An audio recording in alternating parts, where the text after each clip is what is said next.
Good morning.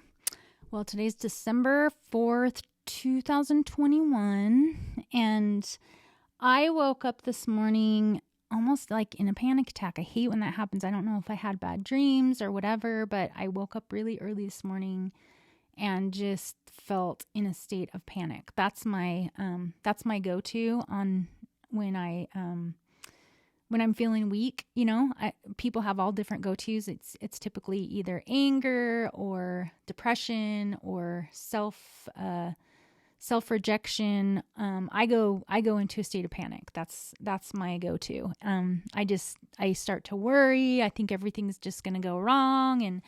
And so I did the things that I know work, and that's, reviewing what's actually true, and true for my own life and true about myself. And so I'm just about done with my book called 50 Roads. I was sharing that book at each chapter day by day, and then I stopped because I was starting to edit myself, knowing that somebody was going to read it, and I was like, I just need to write this book in my own solitary meanness, the state of just being me, and just be really, really honest. And so what I did this morning is I read it from chapter 1, which I haven't done yet, and chapter 0 actually. And I was like, holy moly, this is, first of all, it's such a good book. And it's because I wasn't writing it with the intention of turning it into a book. It was just little memoirs of 50 roads that led to the middle of my life, to being 50, and the things that I've learned. And because I wasn't, editing myself, and there wasn't really any intention except to share the truth of my experience, the writing is so raw, and it flowed out so easily and so perfectly. But one of my big weaknesses is this Groundhog Day syndrome that I have, where I forget the things that I have done in the past, and I forget that I've accomplished anything, and I forget the things that I have overcome and the things that I have accomplished. And I wake up lots and lots of days during the week feeling scared again, and like I can't do what I need to do, and I have to. I'm sure I've talked about this before, but it gets really, really potent at times, and because I have bad dreams in the night, and I have just flashbacks and things like that, because I have I'm just really trying to heal from PTSD right now, and I am healing, and it's awesome, but I think one of the reasons that I have been able to be so prolific and successful at creating soul work and meaningful content and tools is because of how intimately I know trauma. And this year, as I started to go to therapy, and so much more trauma was unleashed and uncovered, it just has brought so many things up to the surface, which is absolutely what needs to happen. It's interesting how intelligently designed our bodies and our minds were by our Creator, because like when you get a sliver or you get something in your body, it somehow works its way up and out into the surface. Like sometimes people will get shrapnel or things caught in their bodies, and over years, all of a sudden it shows up right under their skin. And that's what I feel like has happened in my own life. And I know a lot of people who have gone through therapy, that's what happens. Things get uncovered and exposed, and it's for the intention to heal. And I really believe it shows up when we're ready, when the timing is right. We might not think we're ready, but our brains and our hearts and our truth teller and our angels, they're all pretty smart, and our body knows when we're ready. And so, I have to remember, as I was reading through all those chapters, that feels like I wrote those a lifetime ago, but it was really only, I started 50 days before I turned 50. So it was in, August, I guess.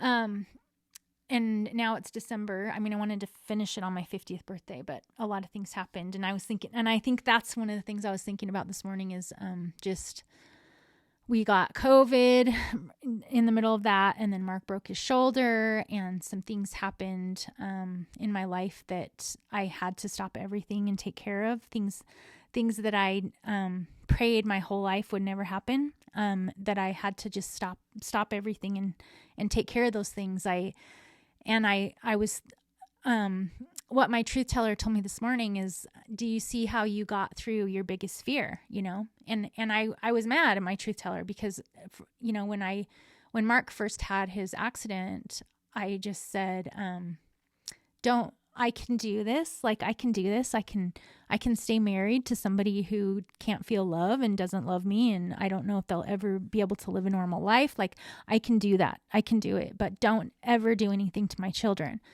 I can't bear that. And so, some of the things that have been happening have been hard that way. And so I have had to tell my truth teller, just like, almost, I don't know. I feel like we sort of made a contract that I would do whatever I needed to do in my life if my children were spared from any kind of pain or sorrow. And that's just, I guess it's just not how it works. But, anyway, I wanted to write that book in 50 days. And, like I said, we got COVID, and then we went up into the mountains and quarantined. And that's when Mark broke his shoulder. And then just kind of all hell broke loose after that. Things happened, like I said, that I thought were just going to kill me. But they didn't. And that's the thing that I was thinking about this morning, and that I want to recognize in this check-in is, because I have this disorder that I wish I could fix, and I do everything I can to fix it, where I have this Groundhog Day thing where I wake up every morning and I have to start over, reminding myself, like, you can do hard things. You have done hard things. You have value. You are smart. You're capable. You're loved. You're okay. You're enough. I have to start over every morning because of the dreams and flashbacks and things that I have at night.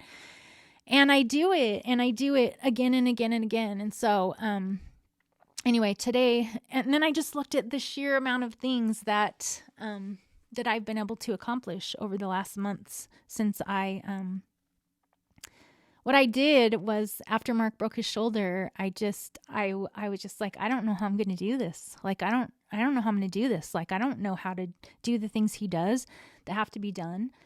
And I did. I learned how to, hook up a trailer and drive with the trailer, and things that have been really, really hard. And then just a ton of things that I can't talk about because they're too personal, that I got through and I'm still getting through. And it's interesting when you have to face your worst fears. And I look at the things that I often tell people, because I started a company called Brave Girls Club because I wanted to learn how to be brave, because I used to be the scaredest person that I've ever met. I was scared of everything. And I have had to do so many things terrified.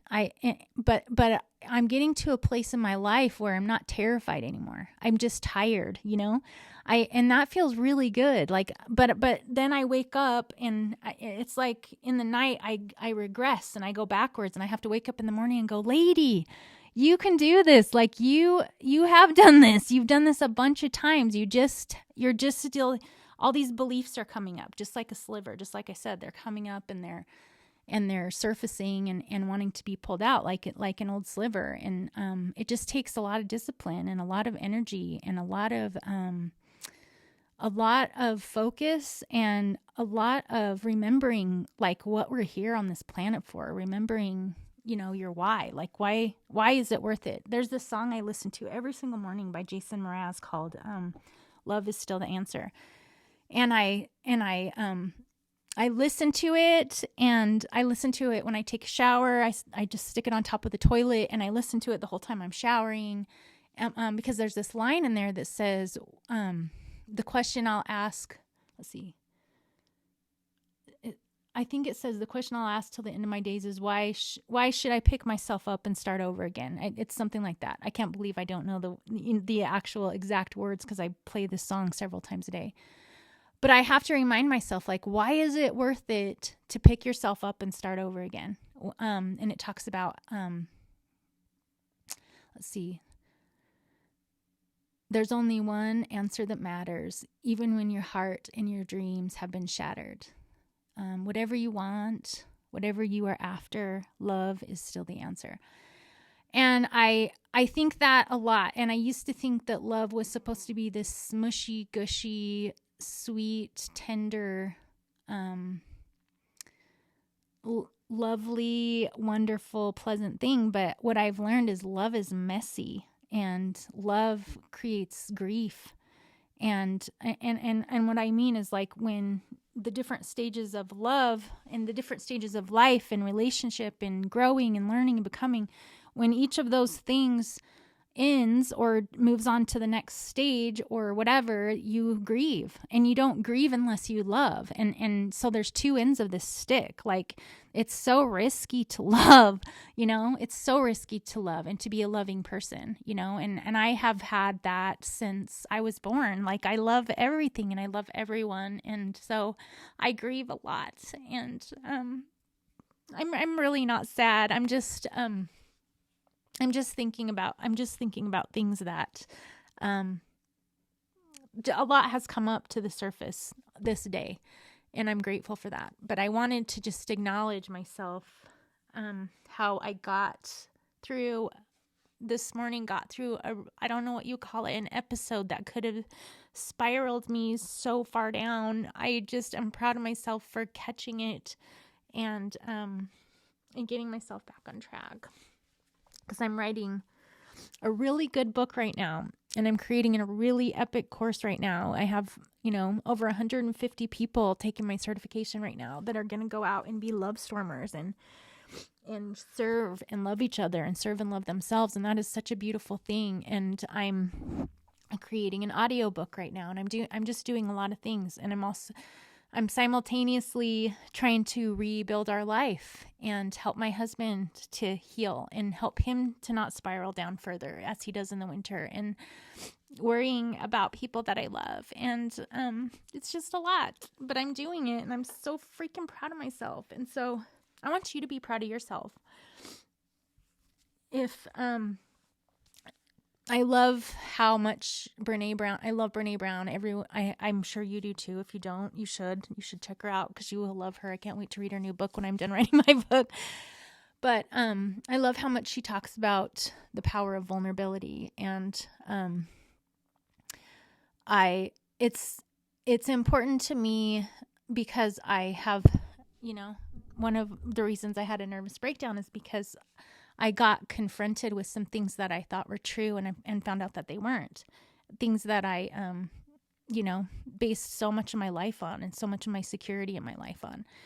And then just, it tumbled down into a bunch of other things. And it broke me. It broke my heart. It broke my spirit. But then I was able to rebuild. And one of the things I learned from our housemates, West and Cammie Taylor, one of West's biggest phrases that he actually said at our symposium after he went through man camp, after he went through soul restoration as a man.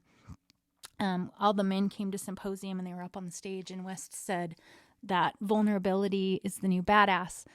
And I'm just like, okay, that is like the best phrase ever. So I always attribute that phrase to him. But the way that I am healing from my own crisis of, feeling just so unhinged by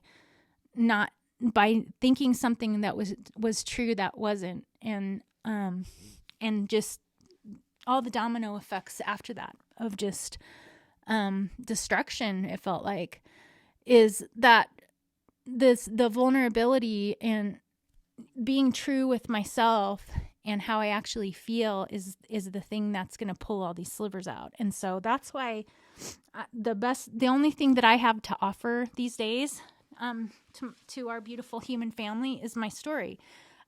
Because I don't have all the things that I used to have. I mean, things are really picking up, and I feel it in my heart that if I wanted to turn on the faucet, I could have all the abundance in the world that I want.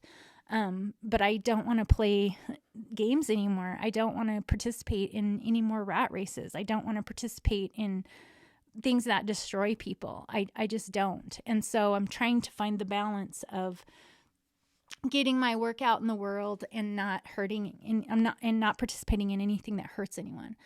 And so that's tricky. But anyway, I'm going all over the place, and I'm in the middle of filming course videos, but I wanted to make a little check-in today because today just feels kind of big and important.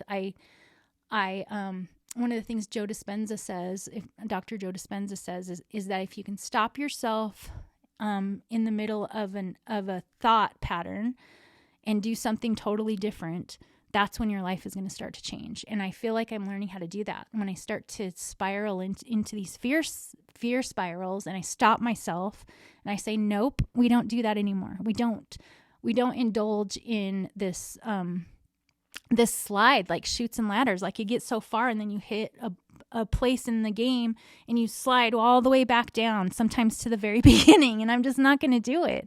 I'm not going to do it. And so I'm just documenting on this day, December 4th, 2021, how I stopped. I stopped and I got powerful again. I told myself the truth. I stopped behaving as if I'm powerless. And that's the work that I believe in, is all this work that I'm doing and that I'm preserving and that I'm creating for Love Stormers and certified instructors, is to help people learn how to stop behaving as if you're powerless. And that's it. So that's what I got today. That's where I'm at. And I'll see you next time.